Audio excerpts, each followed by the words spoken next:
Students, कैसे हैं आप लोग। चलिए नेक्स्ट पार्ट 2 में आप सभी का स्वागत है।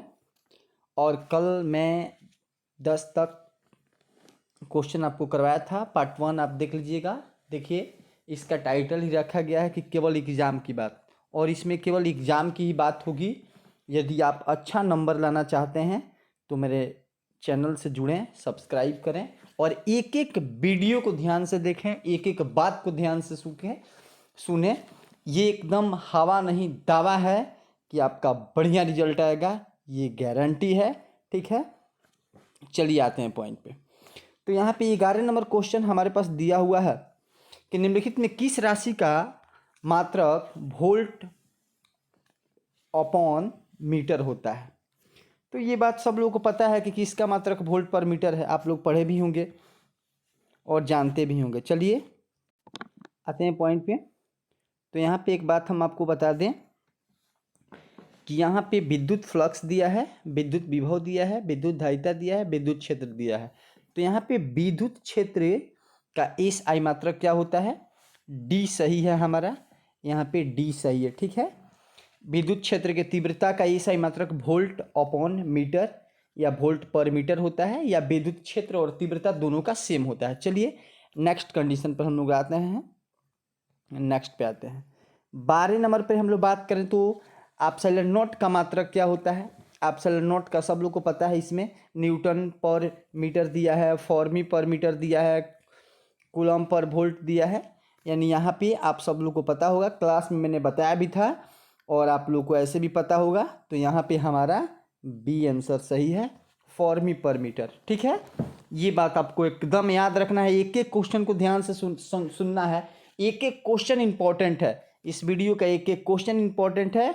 अभी तो क्वेश्चन बैंक यानी 12 वर्षों से आए हुए क्वेश्चनों को हम बनवा रहे हैं।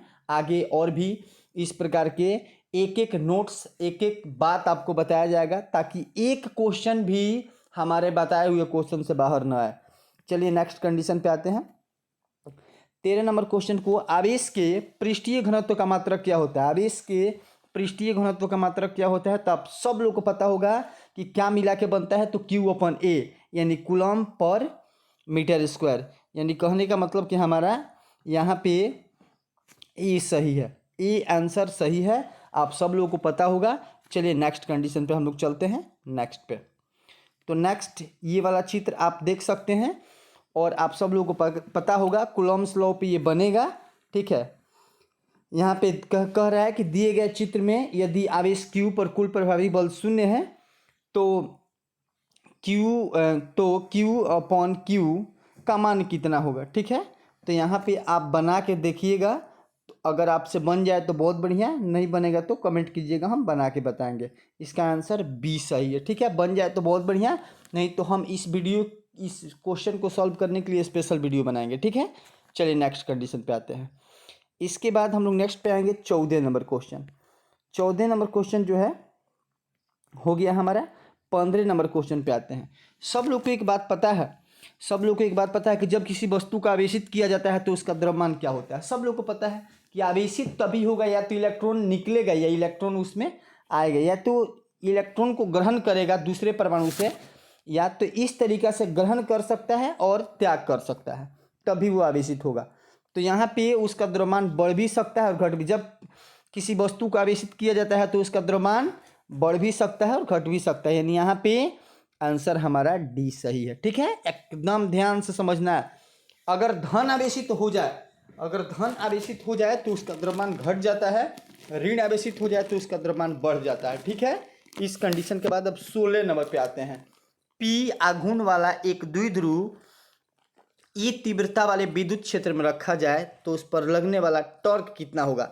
टॉर्क का फॉर्मूला आपको हमेशा याद रखना है कि टॉर्क का फॉर्मूला होता है, यहाँ पे मैं आपको समझा दूं कि टॉर्क का फॉर्मूला हमारा ए सही है। टॉर्क का फॉर्मूला हमारा कौन सा होगा, ए होता है पी साइन थीटा। आप लोग पढ़े भी होंगे पी साइन थीटा।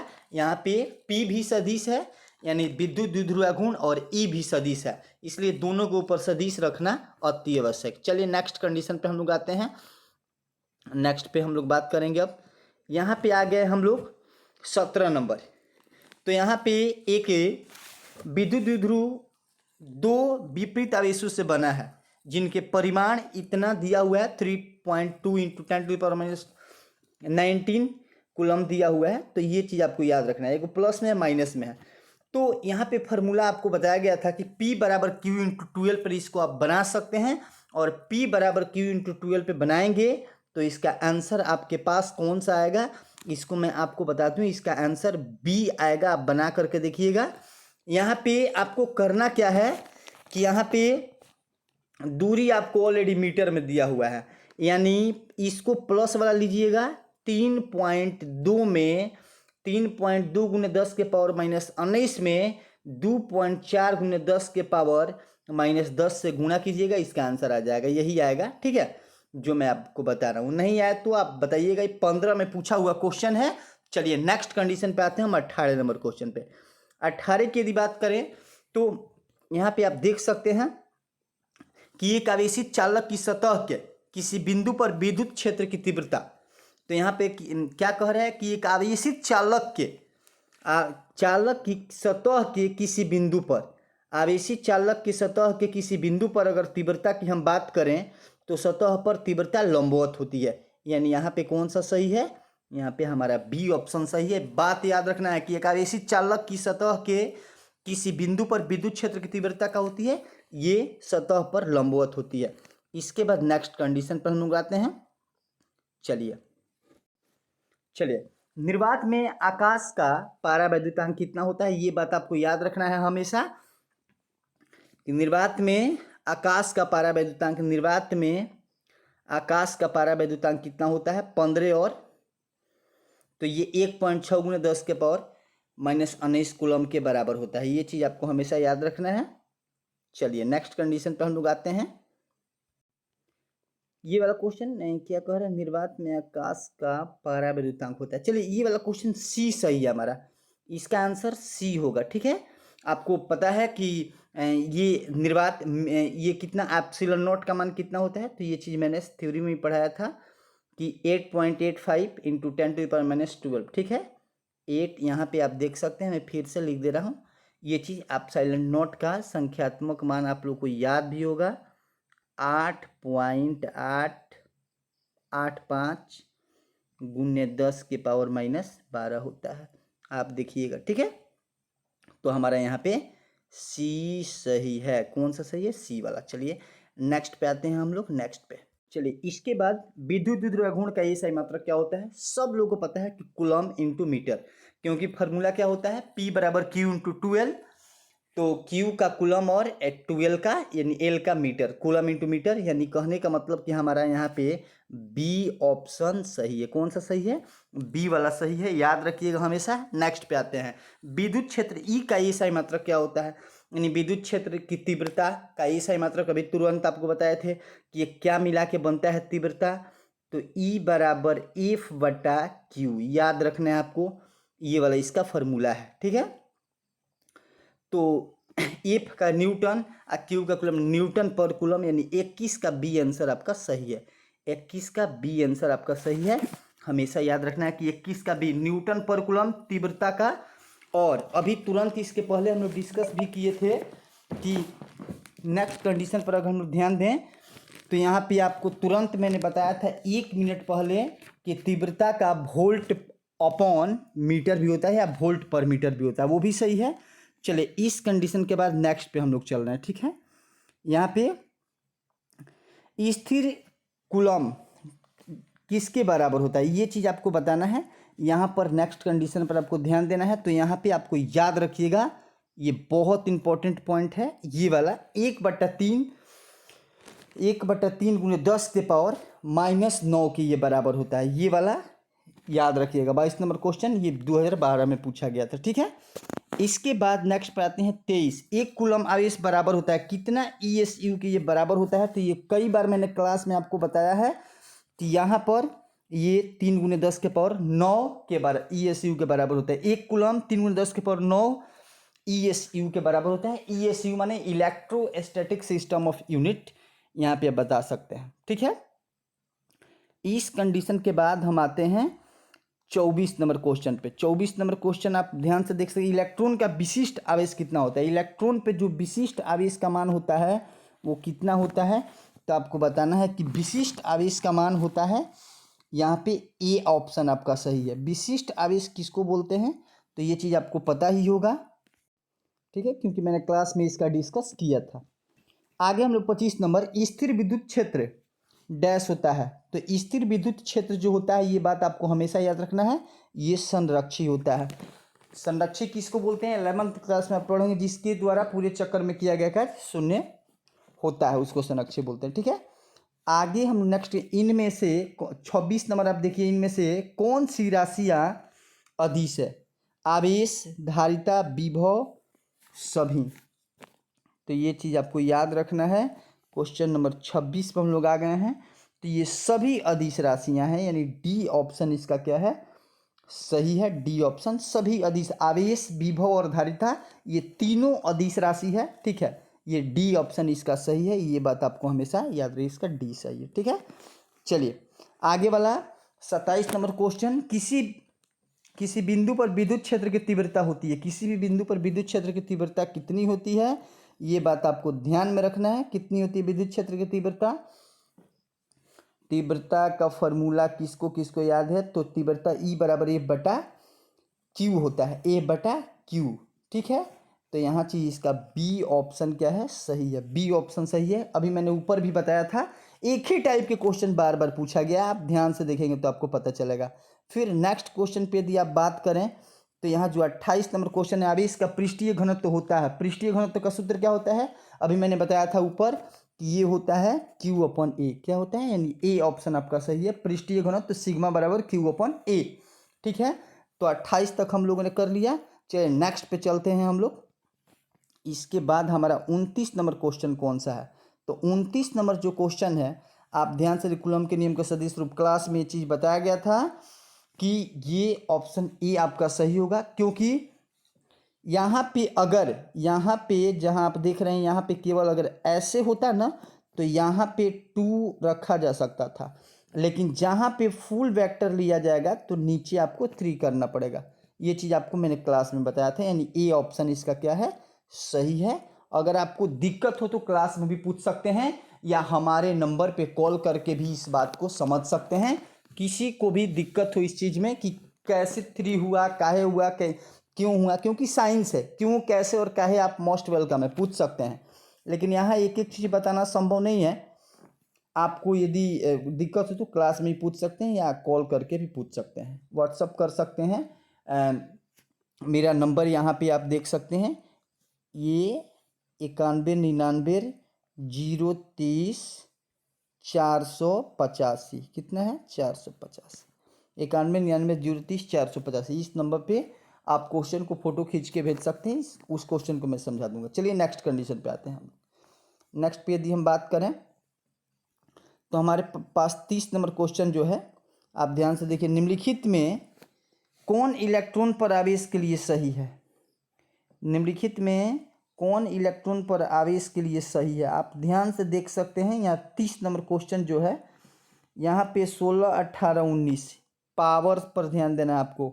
यहाँ पे पावर किस में 19 है, तो ये डी वाला, यानी डी ऑप्शन आपका सही है। विद्युत क्षेत्र की तीव्रता का सही मतलब क्या होता है, अभी तुरंत ऊपर हम लोगों ने किया था, ये 22 में क्वेश्चन पूछा गया, ये भी 22 में पूछा गया कि विद्युत क्षेत्र की तीव्रता का एस आई मात्रा क्या होता है, तो न्यूटन पर कूलम, यानी इसका आंसर आपका बी सही है, ठीक है। चलिए नेक्स्ट पे हम लोग चलते हैं। चलिए कुछ गॉस के प्रमेय से संबंधित बात समझ लेते हैं। तो विद्युत फ्लक्स आपको याद होगा कि किसी दिए गए तल के एकांक क्षेत्रफल के लंबवत गुजरने वाली विद्युतीय बल रेखा की कुल संख्या को विद्युतीय फ्लक्स कहा जाता है। यदि आप वो भूल भी गए हैं तो कोई बात नहीं, आपको याद रखना है कि फ्लक्स को हम लोग फाई से रिप्रेजेंट करते हैं। अब वो विद्युत क्षेत्र की तीव्रता और उसका क्षेत्रफल, ये दो को गुणा करने से फ्लक्स माने तीव्रता, ये यहाँ पे तीव्रता न बोल के इसको विद्युत बल रेखाएं बोलते हैं। तो विद्युत बल रेखाएं और तल के क्षेत्रफल को गुणा करने से विद्युत फ्लक्स मिल जाता है, ठीक है। ये चीज़ आपको हमेशा याद रखना है, ठीक है। इसका ए साई मात्रक क्या होता है, तो वोल्ट इंटू मीटर होता है, ठीक है। राशि की बात करें तो विद्युत फ्लक्स अदिश राशि है, ठीक है। इसका मात्रक जूल इंटू मीटर पर कूलम भी होता है। आगे विद्युत फ्लक्स ऋणात्मक होता है कब? जब बंद सतह में प्रवेश करता है, तथा धनात्मक कब होता है? जब सतह से बाहर निकलता है। फ्लक्स का सूत्र यहाँ पे आप खूब बढ़िया से देख सकते हैं, ये फ्लक्स का फॉर्मूला है। ये कुछ बातें इंपॉर्टेंट है। आगे नेक्स्ट पे हम लोग ध्यान देंगे। नेक्स्ट कंडीशन पे आपको मैं बता दूं कि गॉस के पर में आप लोगों को पता होगा, किसी बंद पृष्ठ से गुजरने वाला संपूर्ण विद्युत फ्लक्स उस पृष्ठ द्वारा परिबद्ध कुल आवेश का इतना होता है। माने किसी निर्वात में स्थित किसी बंद तल से होकर गुजरने वाला कुल विद्युतीय फ्लक्स। दूसरे तरीके से आप बता सकते हैं, निर्वात में स्थित किसी बंद तल से होकर गुजरने वाला कुल विद्युतीय फ्लक्स उसमें उपस्थित आवेश का 1/ε0 गुना होता है। यानी कहने का मतलब कि कोई भी एक गोला है और इसमें प्लस क्यू है, तो अब इससे फ्लक्स कितना निकलेगा? तो ये फ्लक्स निकलेगा Q/ε0। ये बात आपको याद रखना है बस। आते हैं नेक्स्ट कंडीशन पर। नेक्स्ट कंडीशन, यदि बंद पृष्ठ में कोई आवेश परिबद्ध नहीं है तब विद्युत फ्लक्स शून्य होगा। अगर अंदर कोई आवेश, ठीक है, बंद पृष्ठ में कोई आवेश यदि नहीं हो तो उससे गुजरने वाला फ्लक्स शून्य हो जाएगा। विद्युत फ्लक्स गॉसीय पृष्ठ के आकार और रूप पर निर्भर नहीं करता है। माने अगर इसका रूप आकार जैसे भी हो, गोला हो सकता है, घन हो सकता है, लेकिन सबसे सेम कंडीशन क्यू अगर आवेश हो तो उससे गुजरने वाला फ्लक्स Q/ε0 ही होगा। ठीक है, आगे नेक्स्ट कंडीशन पर आपको ध्यान देना है कि खोखले गोले के बाहर तीव्रता इतना होता है, सतह पर इतना होता है। ये चीज़ आपको याद रखना है। इसके बाद नेक्स्ट कंडीशन पर आपको इस टोटल बात यहाँ पे आपको बता दिया गया है। बिंदु से अनंत पर अगर बाहर देखा जाए तो ये वाला कंडीशन, ये टोटल चीज़ आप लोगों को पता होगा। चलिए नेक्स्ट कंडीशन पर हम लोग आते हैं। ठोस गोले के अंदर कितना होता है। इसके बाद अनंत विस्तार की पतली चादर के कारण चादर के निकट तीव्रता इतनी होती है। बहुत इंपॉर्टेंट है, 2-3 बार एग्जाम में पूछा गया है। ठीक है, ये दो आवेशित चालक है, एक ये और एक ये। अगर इस पर प्लस सिग्मा है और इस पर क्या है, माइनस सिग्मा, तो दोनों के बीच में ये जो होगा वो Σ/ε0 होगा। सिग्मा, ये बात याद रखना है। तो ये कब होगा, बीच में। आगे एक सीधी आवेशित चालक के निकट इतना होता है तीव्रता, आपको हमेशा याद रखना है। सीधी आवेशित चालक के निकट तीव्रता का मान इतना होता है। इसको कहीं कहीं ऐसे भी लिखा जाता है, E = 1/2πε0 λ/r। हम बताए भी थे क्लास में। उसके बाद एकीय ध्रुव के कारण तीव्रता ऐसे आप बता सकते हैं। तीव्रता से दूरी का रिलेशन कैसे होता है, उल्टा होता है। और द्विध्रुव के कारण ऐसे होता है। द्विध्रुव के कारण अक्षीय में या निरक्षीय में आप देखिएगा तो वो यहाँ पे क्यू लेकर के आता है। कब, जब द्विध्रुव की बात हो जाए, द्विध्रुव के लिए। लेकिन एकल ध्रुव के लिए ये वाला स्क्वायर, ये बात आपको याद रखना है। क्वाड्र ध्रुव हो तो ये इस तरीके से, ठीक है, आधी कर दिया जाए तो ये वाला कंडीशन। ठीक है, नेक्स्ट पे आते हैं हम लोग। इस कंडीशन के बाद आगे जैसा कि मैंने बताया विद्युत फ्लक्स का ये सही मात्रा क्या होता है, तो आपको याद रखना है वोल्ट इंटू मीटर होता है। क्या होता है, वोल्ट इंटू मीटर या न्यूटन मीटर स्क्वायर पर कूलम, दोनों होता है। आपको जो अच्छा लगे वो बताइएगा। जैसे में कि ये वाला ऑप्शन हमारा ये सही है। ठीक है, उसके बाद मैंने अभी तुरंत आपको ये चीज़ बताया था, ऊपर थ्योरी में ये चीज़ बताया गया है। उसके बाद किसी गोलीय पृष्ठ के अंदर यदि प्लस क्यू आवेश रख दिया जाए तो उससे संपूर्ण पृष्ठ से निकलने वाला विद्युत फ्लक्स कितना हो जाएगा, तो ये बी ऑप्शन सही है। जितना होगा उसका ε0, यानी क्यू है तो Q/ε0, ये वाला सही है। बी ऑप्शन आपका सही है, बी को टिक करेंगे। ठीक है, बी के बाद नेक्स्ट कंडीशन पर आप ध्यान दीजिए। यहाँ पे तीसरा क्वेश्चन हमारा है कि असीमित आवेशित पतली चादर की सतह के निकट तीव्रता कितना होगा। तो अभी तुरंत आपको बताया 18 में पूछा हुआ क्वेश्चन है हमारा, सी ऑप्शन क्या है, सही है। ठीक है, उसके बाद आवेशित खोखले गोलाकार चालक के भीतर तीव्रता का मान कितना होता है। तो अगर आवेशित खोखले गोलाकार चालक के भीतर की बात हो रही तो भीतर तीव्रता हमारा 0 होता है। ये चीज़ आपको हमेशा क्या करना है, याद रखना है। 0 होता है तीव्रता, अंदर तीव्रता कितना होता है, 0 होता है। उसके बाद 5 नंबर क्वेश्चन की अगर आप बात करें तो 5 नंबर क्वेश्चन आपका ये चीज़ आपको देख सकते हैं, इसका ए ऑप्शन सही है।